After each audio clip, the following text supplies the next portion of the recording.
आज हम बात करेंगे इज़राइल और हमास का जो अभी वॉर चल रहा है। ये न्यूज़ आपको पता ही चल गया होगा। इस न्यूज़ के बीच में हमारे जानने लायक क्या ज़रूरी चीज़ें हैं, हम उसकी बातें करेंगे। तो देखिए, अभी जो करंटली ये सुनने को आया है कि जैसे इज़राइल ने भी हमास के ऊपर 7 अक्टूबर का ये न्यूज़ था जब हमास ने इज़राइल पे वॉर स्टार्ट किया था। और कभी इज़राइल ये सोचा नहीं था कि इतना बड़ा ये वॉर आ सकता है, क्योंकि इज़राइल की जो एजेंसीज़ हैं सबसे दुनिया में सबसे स्ट्रांग मानी जाती हैं। उस एजेंसी ने ऐसा कभी कोई पता पता ही नहीं लगा पाया कि ये वॉर होने कहाँ से वाला है। और ये अचानक से हमास ने जो हमला किया, ये ज़ाहिर तौर पे इज़राइल के लिए बहुत ही शॉकिंग था। बहुत लोगों की जाने गई, इनोसेंट लोगों की। इज़राइल हमास का बोलना है कि उसने कुछ गेन किया।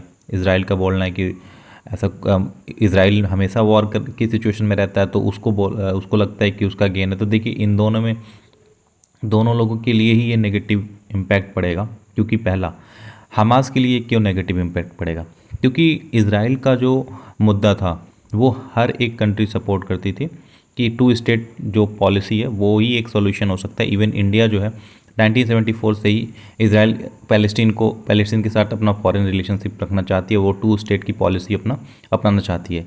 इवन यूनाइटेड नेशन का RWA जो है, रिफ्यूज़ीज़ वर्क के लिए जो पैसा फंडिंग दिया जाता है, तो वो पैलेस्टीन के लिए जो रिफ्यूज़ीज़ का फ़ंड है 2.5 मिलियन का फ़ंड जो है अक्टूबर में ही 2022 में इंडिया भिजवाया था। और 2 इंस्टॉलमेंट में वो फ़ंड दे रहा है।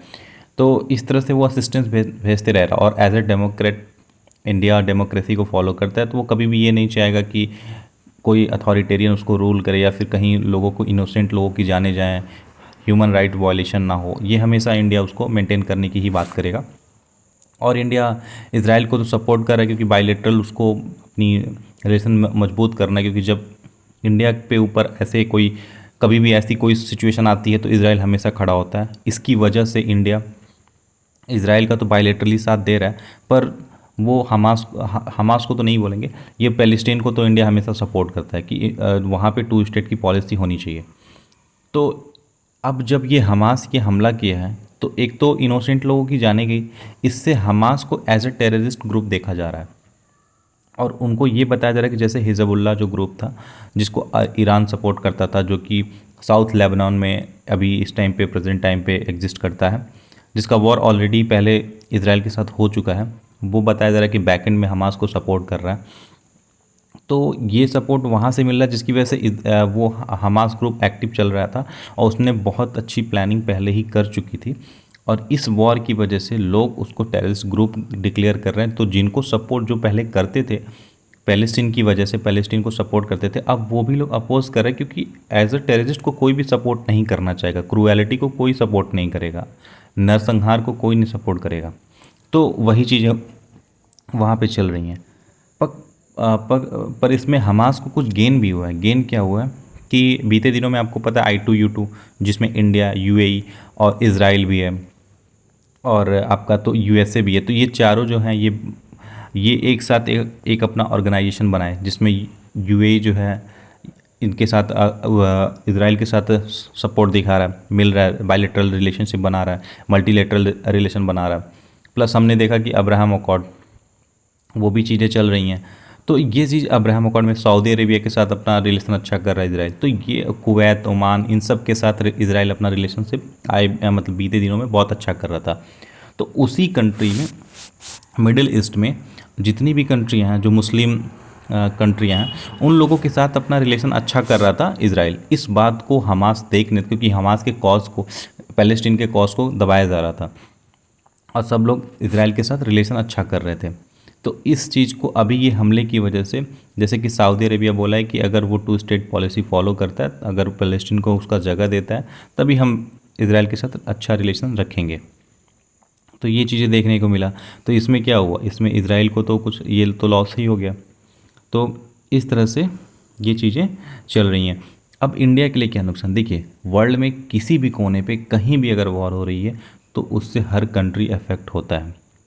क्योंकि इस वॉर की वजह से अगर कहीं भी सप्लाई चेन का डिस्टरप्शन हुआ तो उसमें इंडिया को भी फ़र्क पड़ेगा। अब इंडिया को फ़र्क ये पड़ता है कि इंडिया ऑफिशियली किसी एक कंट्री का स्टैंड अगर लेता है तो दूसरे कंट्री के साथ उसका रिलेशन ख़राब हो सकता है। प्लस अगर सप्लाई चेन में डिसरप्शन आएगा तो इंडिया को नुकसान उस चीज़ का होगा। तो इस तरह से इंडिया को भी इस पे इसका असर देखने को मिलेगा। अब बात आगे देखते हैं कि क्या होता है, बट यही है कि ये बैलेंसिंग जो चीज़ें चल रही थी पहले, इसराइल के साथ रिलेशन जो कंट्रियाँ अच्छी रख रही थी, अब ये चीज़ें इसराइल पे ही बहुत नेगेटिव इम्पैक्ट डाल रहा है। अब इनोसेंट लोगों की जान जा रही है, और हमास ऑलरेडी अब तैयार है इस सब चीज़ों को लेके। वो ऑलरेडी सब अपना इक्विपमेंट, खाने की सारी बंदोबस्त, क्योंकि आपको पता है कि सारी चीज़ें, एनर्जी, फूड, सब कुछ का सप्लाई बंद करवा दिया है इसराइल हमास गाजा पट्टी में। तो इसलिए लोग, सिविलियंस को तो जान जा भी रही है, उनको फ्यूचर में भी बहुत दिक्कतें हो रही है, बट हमास इस चीज़ के लिए बहुत और पहले से ही प्रिपेयर था, क्योंकि उसको पता था कि इतना रिटेलिएशन आने वाला ही है इसराइल की तरफ से।